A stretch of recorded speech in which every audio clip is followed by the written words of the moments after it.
अक्षर गणगोत आपल्या सर्वांचं मनपूर्वक स्वागत।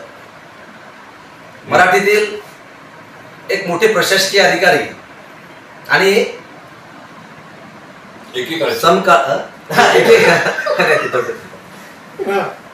माजी निवृत्त प्रशासकीय अधिकारी आणि समकालीन विनोदी लेखक श्री रवींद्र लक्ष्मीकांत तांबोळी यांच्याशी आज आपण आयस्पाइस गप्पा मारणार आहोत। औचित्य आहे कवी नर्मद पुरस्कार आदरणीय लक्ष्मीकांत तांबोळी यांना जाहीर झाला आणि त्यांचे सत्कार करण्यासाठी देगलूर येथून मराठवाडा साहित्य परिषद शाखा देगलूरचे अध्यक्ष कवी लक्ष्मण मलगिलवार, प्राध्यापक नागोराव उत्कर, पांडुरंग निवृत्तीराव पुठ्ठेवाड संपादक आणि आम्ही सर्व आलेलो आहोत। तर आज आपण सगळे आयस्पाइस गप्पा रविदादांशी असं हे सर्व कार्यक्रम करणार आहोत। तर नमस्कार दादा। नमस्कार नमस्कार नमस्कार। चला चुकून कोणा नमस्कार मिळाला का? गावातून नमस्कार फार अवघड आहे। दादा आज विनोदी लेखनामध्ये आपला दबदबा आहे। कोण म्हणाल? मी म्हणतो। बरं तू म्हणाल। गावातल्या मित्रांनी मान्य केलं। आणि चिवी जोशींच्या नंतर असा विनोदी वारसा तुम्ही अत्यंत समर्थपणे चालवत आहात। तर एकूण विनोदी लेखनाबद्दल बोलत असताना विनोद जरी आपण विनोदी अंगाने घेत असलो तरी विनोदाची जी काही सुरुवात आहे ती अत्यंत कारुण्यात असते आणि ज्याचं मन कारुण्यशील असतं त्यालाच उत्स्फूर्त विनोद सुचत असतो असं म्हटलं जातं। तर आपल्या एकूण विनोदी लेखनाबद्दल आपण काय सांगाल? हे फारच तुमचा अकॅडमिक प्रश्न झाला या पाठ्यपुस्तकात किंवा तुमच्या त्या BA MA चे पेपर्स असतात ना, त्यात विनोदामागची प्रेरणा, समाजातले दुःख मांडलं का काय असं काही नसतं। ते की विसंगती रोज दिसत राहते आणि जो जो जो घर सोडून दारचं बघत फिरतो त्याला समाजाची सद्यस्थिती कळते, आजूबाजूला काय घडते काय घडायला नाही पाहिजे याची जाणीव होते। ते फक्त तत्वज्ञान की जगणं कसं असावं हे तत्वज्ञान आम्ही विनोदात पडतो। आताच बघा ना की वडिलांना पुरस्कार मिळाला म्हणून तुम्ही माझी मुलाखत आहे, दुय्यम दुर्लक्षितच असतं। जे वास्तव असतं त्याला आपण दुर्लक्षित ठेवतो किंवा बाजूला करतो। मग विनोदाचं बलस्थान तेच आहे की जे दुर्लक्ष लोकांनी केलंय ते नजरेसमोर आणलं। आणि ह्याच्यात कसं असते भ्रम आणि वास्तव याच्या द्वंद्वामध्ये माणूस आयुष्य संपवून जातो, पण त्याला वास्तव नाकारण्याची सवय लागते। विनोदातून वास्तवाचं भान आणता येतं। कारण असं म्हटलं जातं की तुकाराम महाराज जगाला चांगला उद्देश करून जग सुधारलं नाही, किंवा अण्णा हजारे आता अलीकडचं बघितलं तर त्यांनी जे काही प्रयत्न केले ते कुठल्याच गावानं केले। मग आपण विनोदातून मांडायचं, ज्याला हसू काय येणार विषादाचा का होईना आपण आणत राहायचं, हा आपला त्यातला हेतू आहे। तर विनोदामागची प्रेरणा म्हणजे खरं तर ही अवलोकन आहे सगळं समाजाचं।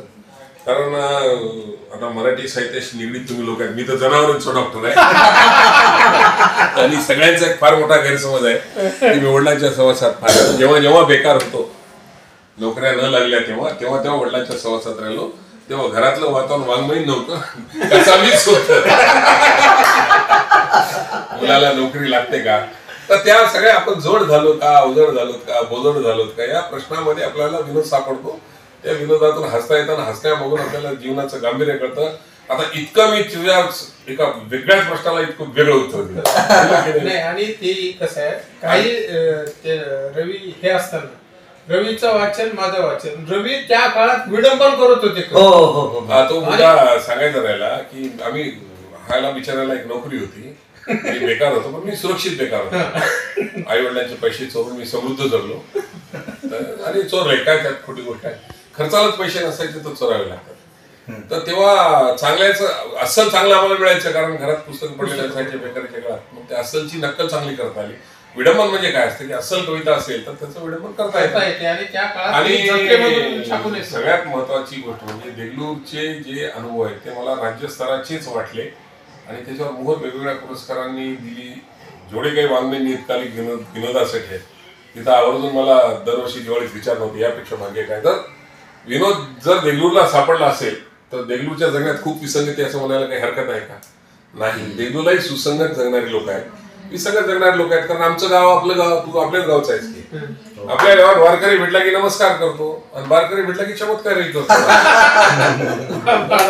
हेड आणि टेल दोन्ही बाजू आपल्या गावात आहेत. नादं त्याशिवाय खनखन वाजतच नाही. मग आता बघा आपण सगळेजण ह्या रेकॉर्डिंगसाठी चांगल्या घरातला कूलर बंद करून फॅन बंद करून बसलो का तर लोकांना सांगायचं किती बरोबर माझा आहे का नाही म्हणजे आपल्याला सांगण्याची जी उबळ आहे मला सांगण्याची उबळ नव्हती आम्हाला ऐकायची उबळ आहे असं आपण म्हणू. कुठे कुठलं आपलं दुर्लक्षित गाव आडवळणाचं त्या काळामध्ये कनेक्टिव्हिटी नव्हती, रस्ते असले तरी गाड्या नव्हत्या. अरे भेटायला लोक सोडा सोयरे यायला तयार नसायची. असं एकाकी पण जगलेलं आहे. आता एकाकीपणा आणि एकांताची तर आपल्याला चटक लागली. हातामध्ये सहांची पिशाच आलं पीपल यू मे नो. साला ते पीपल यू मे नो मध्ये जी कोणता चेहरा विरुद्धलिंगी येतो साला तो गावचा का नसतो आणि फ्रेंड रिक्वेस्ट गावची का येत नाही, हे दोन महत्वाचे प्रश्न सोडवायचे. कारण जग या दोन प्रश्नांमध्ये गुरफटलेलं आहे. आता हे किती विसंगती आहे की वास्तवातलं आपलं काय आहे की आपली गल्ली, आपला गोतावळा, आपलं गाव, आपले कुटुंब त्याला सोडून आपण त्यात चाललो 8 घंटे 7 घंटे 6 घंटे. मग आम्ही विनोदातही मांडू नाही काय, सोशल मीडियाचं नाव असंच घ्यायचं असतं आमच्या. तर हे अशा विनोदामागची प्रेरणा. आणि यातच सगळ्यात महत्वाचं म्हणजे तू जो प्रश्न ऋषीनं विचारला की चिवी जोशींसारखा कौटुंबिक विनोदच लिहायचे, अट्टासानं मी विनोदामागची जी प्रेरणा होती ती चिवी जोशींचं जसं पुस्तक खूपदा वाचलं, कितीदा वाचलं मला माहित नाही, पण श्रीलाल शुक्ल यांचं राग दरबारीचा मराठी अनुवाद मी ते रोज गुरुचरित्राचं पारायण केल्यासारखं कायम वाचत असतो. तसा एक पॅराग्राफ जर जमला आपल्याला तर काय आपलं आयुष्य सोनेल असं वाटतं. पण ते होईल कधी ना कधी होईल. आपली थीम वेगळी राहील पण त्या वाटेवर जायचंय आपल्याला की तसं लिहिता आलं पाहिजे, तसं लिहिता आलं पाहिजे. आणि आमची ती जिद्द जी आहे विनोदाच्या सगळ्या प्रकारात राजकीय विनोद सगळ्यात महत्वाचा म्हणतात, पण माझं एकही राजकीय विनोद तुम्हाला कुठं सापडणार नाही. हा भ्रष्टाचारावर सापडेल, कौटुंबिक विनोद सापडेल. आणि माझ्या विनोदात स्त्रीची थट्टर असते, स्त्रीचा गौरव असतो. देगलूरची जी संस्कृती होती आम्ही थट्टेत म्हणायचो कुट्टबिदा बहिणीने तर बहिणीच भेटतेत म्हणून. म्हणजे आमच्या प्रेम भावना ज्या होत्या त्या बहिणी म्हणजे जाळून टाकल्या. अरे जरा घरापर्यंत सोड की म्हणून. म्हणजे अशा गोष्टी घडलेल्या आहेत. नाकारून कसं झालं, काळ जरी बदलला तरी आम्हाला आमच्या आठवणी सोबत आहेत. बरोबर, महत्वाच्या गोष्टी आहेत आमच्या आयुष्यातल्या. त्याच्यामुळं आता प्रशासकीय अधिकारी म्हणून टाकलं तू.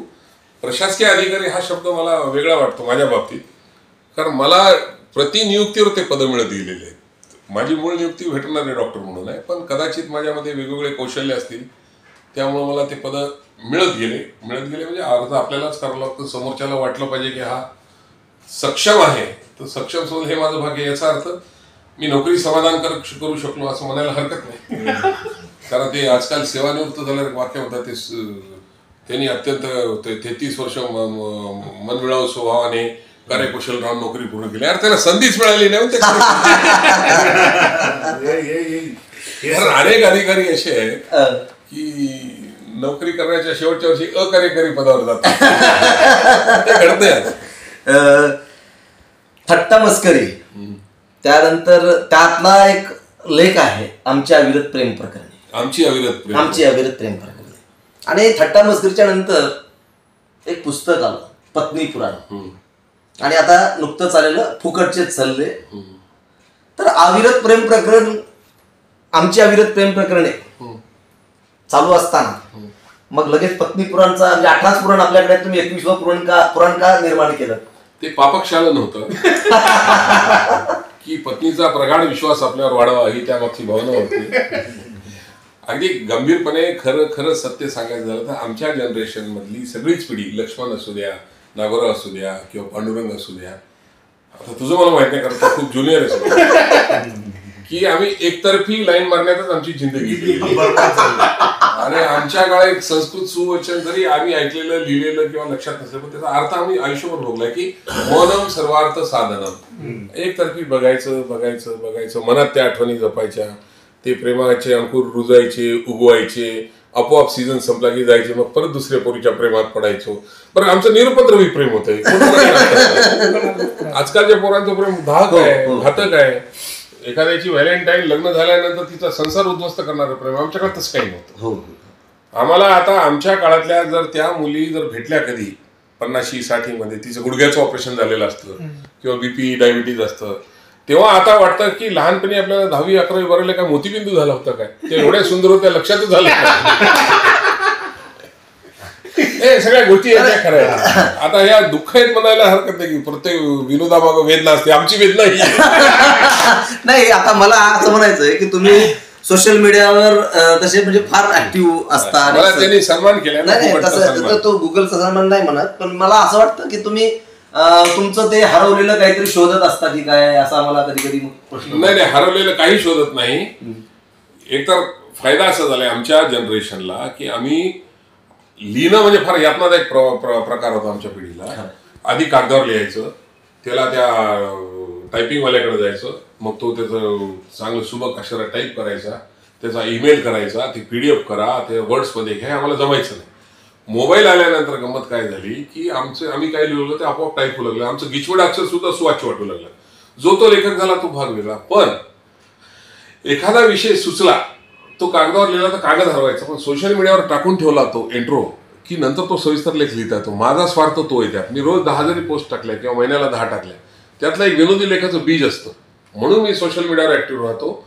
आता मला माझ्या त्या गुणवत्तेची कदर म्हणून मला ते डिजिटल क्रिएटर वगैरे फुकटचा सन्मान न मानधन फेसबुक वाल्यांनी देऊन टाकला. तेव्हापासून तुम्ही इतका हुरळून गेलेलो आहे. मी 2-3दा बायकोला म्हणलं तुला नवीन साडी आणून देतो, मला डिजिटल क्रिएटर झालो तर तू मला साहेब म्हण की. ती मला विचार करते. आता हे दुःख नाही काय. तिकडे पांडुरंग फुटेवाडसारखा संपादक हसतोय. हसण्यासाठीच तर, म्हणजे हसण्यासाठीच तर सगळं आहे. बघा, नाही तर लोक कंटाळतील, न बघताच म्हणतील सोडून द्याय म्हणून. नाही, आता सगळे जुने मित्र 2 तुम्हाला मिळालेले आहेत. तर त्या दोन्ही मित्रांनी, म्हणजे तुम्ही त्यांना आताच बोललात, तर त्या दोन्ही मित्रांबद्दल आता तुम्हाला काय वाटतं किंवा काय? नाही, लक्ष्मण काय वाटतं तर मी लेखात लिहिलेलं आहे. ते माझा अल्पकाळचा निराधाराचा आधार होता. नागोराव तेव्हा स्वतः त्याचे पाय लडकडते होते, नाहीतर नागोरावला सुद्धा बळीचा बकरा करण्याची पण तो भाग्यवान ठरला. तर त्याला मी गाव सोडल्यानंतर नोकरी लागली, किंवा जेव्हा ती नोकरी लागली तेव्हा ती तुझ्यासारखी डळमळीत होती. म्हणजे घरचे प्रॉब्लेम सोडून मग पुढे थोडं हातापाय B.Com गोळा घेतल्यावर जसं आपल्याला काय म्हणतात बळ येतं, तसं ते व्हिटॅमिन M त्याला येणं सुरू व्हायचं होतं. आणि मग लक्ष्मणचा सफिशियंट होता मला. कारण लक्ष्मणला माझ्यावर खर्च करण्यासाठी दुसरा कोणताही खर्च नव्हता. आणि माझी ती म्हणजे काय म्हणते ती विरक्त वृत्ती त्याला कामाला आली की बाबा तुला अतिसंचयाने तू वाया जाऊ नये, हे माझी इच्छा होती. ते लक्ष्मणला ते पटलं. तेव्हा तो आजही तसंच करतो. म्हणजे आजही ते आमच्या हातावर ओढत तुझ्या कसं राहते, झाड कोणीतरी लावायचं, फळं कोणीतरी खायची, नोकरी कोणीतरी करायची, खर्च कोणीतरी. ही त्याची अशी कारण मराठवाडा आपला प्रदेश संत वृत्तींचा, ते संतत्वाचं गुण आहेत त्याच्यात. आणि थोडा म्हणजे महाराजांच्या घराजवळ घर असल्यामुळे ते आलेलं आहे. आता ह्याच्याकडून एखादा नवीन अभंगन अध्याय घेऊन एवढंच म्हणजे कारण काय, संतांना दुसरा एक शाप आहे, हयातीत त्रास होतो. त्यांच्या देहांतानंतर 400 वर्षांनी ते अभंग लोकांना मान्य होतो. तुझे आताच मान्य झालेत ना बाबा, तो अभंग लिहू नको. तू आपल्या कविता लिह. अल्पाक्षराचं तुझं सामर्थ्य आहे, ग्रामीण शब्द तुझ्या अंगात रोमारोमात टिकून आहे, आणि तू बोली भाषेचा अतिरेक न करता ज्या कविता लिहितो किंवा जे काही लिहितो ते अगदी काय म्हणतात ताकदीने लिहितो. त्याचा आम्हाला अभिमान आहे. पण काय होतं, पोटदुखी होते ना, इतकं चांगलं आपल्याला लिहिता येतं. खरं सांगून टाकावं. मागच मी मनोज बोरगावकर आपला म्हणे देवीचाच आहे ना आपल्या, मी मला लेंडीत मीही पोहलो तूही पोला, लेंडीच्या नाळाचं मीही पाणी पिलो तूही पिलो, तुला मोती मला वाळू का सापडली. दुःख रास्त आहे आपलं. बरोबर आहे. हो, बाबू विराजाच्या कादंबऱ्या विकल्या जातात, गाजल्या जातात. आमचे का जात नाही? आमचे दुःख फार वेगळे आहेत. तुमचे पण विकले जातात. ते विनोद जातो ना. हा, विनोद जातो. मला सुद्धा गंभीर लिहावं वाटतं. हो, संघर्षाच्या कथा. नाही पण आता मला एक प्रश्न पडलाय, मी ग्रामीण नाही, शहरी नाही, अर्धनागरी नाही, मग मी आता कोणत्याच कॅटेगरीत येतो? त्याचं उत्तर सोडेल त्या दिवशी नवीन साहित्य निर्माण करणार. क्या बात आहे. आणखीन एक म्हणजे आज आता आपण जाहीरपणे आयस्पाईस गप्पाच मारतोय. उत्कर्ष सरांकडे त्यांच्या त्या वन खात्यातल्या नोकरीचे अतिशय समृद्ध असे अनुभव आहेत, आणि आम्ही त्यांना सांगून थकलो की ते चांगले आहेत तर घ्या. तर तुम्ही काय त्यांना सल्ला द्या? मराठवाड्याचे 2 सद्गुण त्याच्या अंगात जोपर्यंत आहेत तोपर्यंत काही करू शकणार नाही, आळस आणि कंटाळा.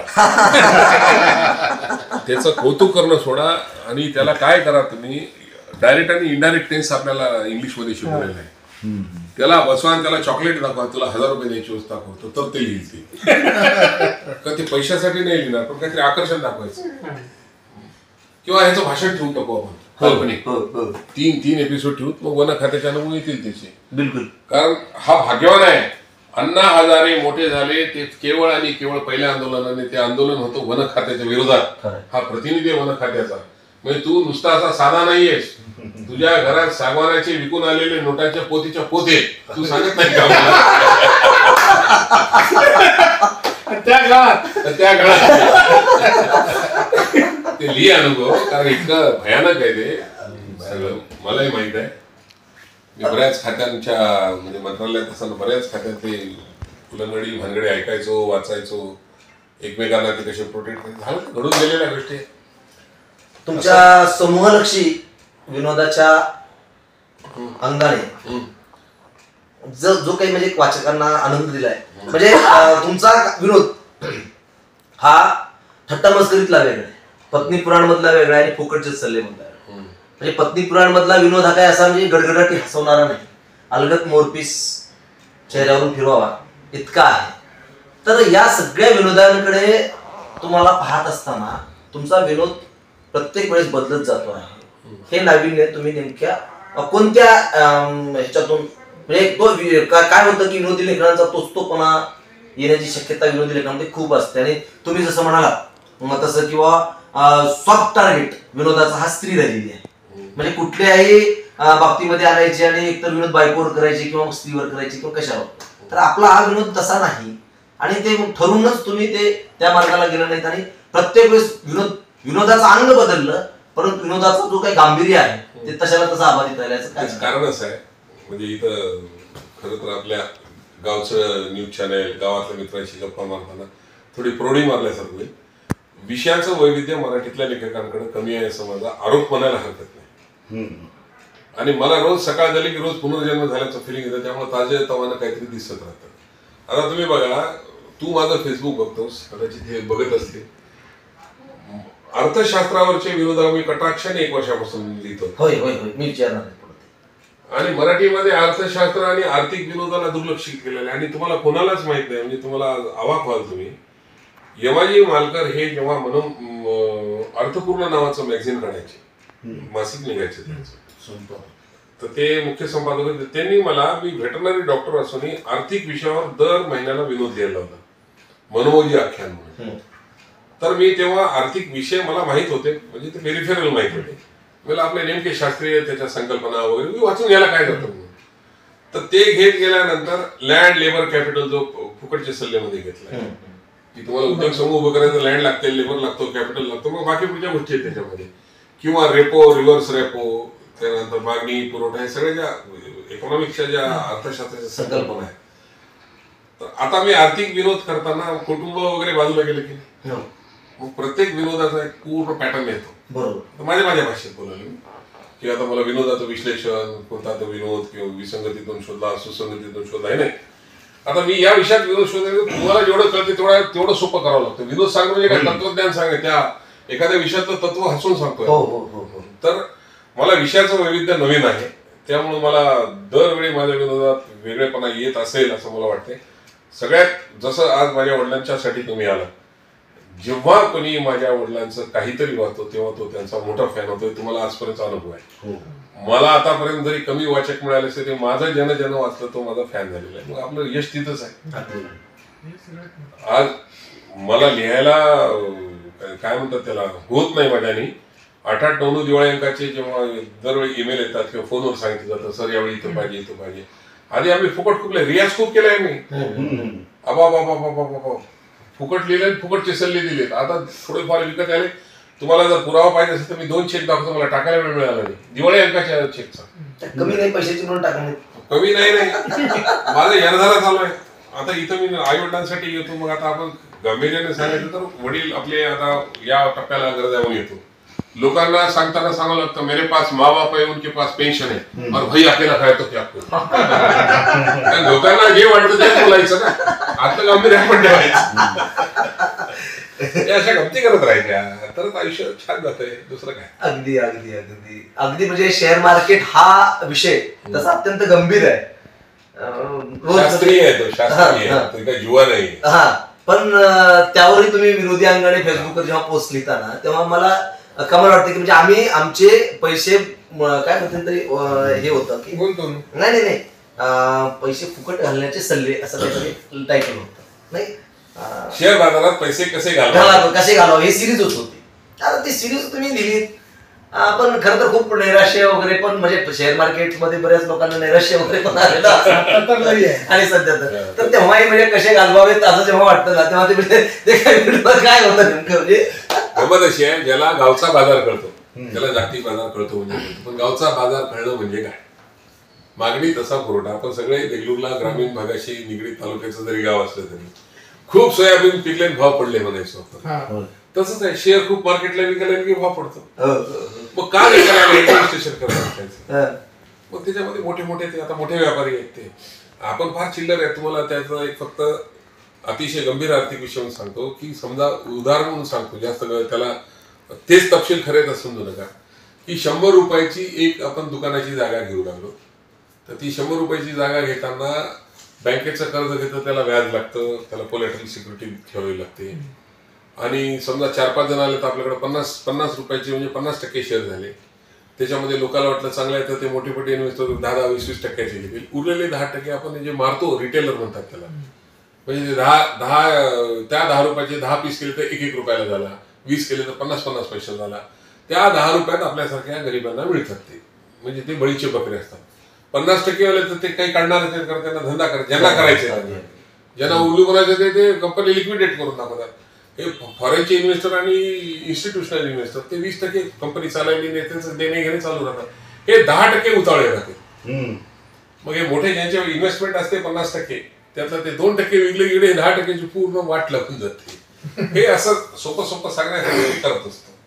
आणि अभिमानाने सांगितलं मला सेबीनं इन्व्हेस्टर सर्टिफिकेशन पास करून टाकलं मला की येते बाबा तुला म्हणून. म्हणजे मी त्याचे सल्ले फुकट का देऊ शकतो, इथे इन्व्हेस्ट कर म्हणून. विनोदाचं हेही सामर्थ्य आहे, कारण आपला सल्ला कोणी ऐकणार नाही आर्थिक हेही मला माहिती आहे. आणि एवढा शेअर मार्केट पडला तरी चांगले शेअर निवडल्यानंतर माझा जो 78% प्लस होता पोर्टफोलिओ तो 38% आला. ते 40% वाढणारच आहेत, मार्केट एकदा स्थिर झालं. म्हणजे अशा गोष्टी आहेत. आणि नोकरी न करता कमवण्याचं फार मोठं साधन आहे, आपल्याला मराठी माणसांना माहितीच नाही. बरोबर. त्यामुळे असो बघा, गंभीर झाला विषय. पांडुरंग तिकडे हसता हसता डोळ्यात पाणी आलं. पोर्टफोलिओ सुधारावं लागलं ना त्यांचं. चला, धन्यवाद दादा, तुम्ही आमच्याशी गप्पा मारला. फेसबुकवर 1 तास बोलत होतो मी, तुला तर बोलायला काय झालं एवढं.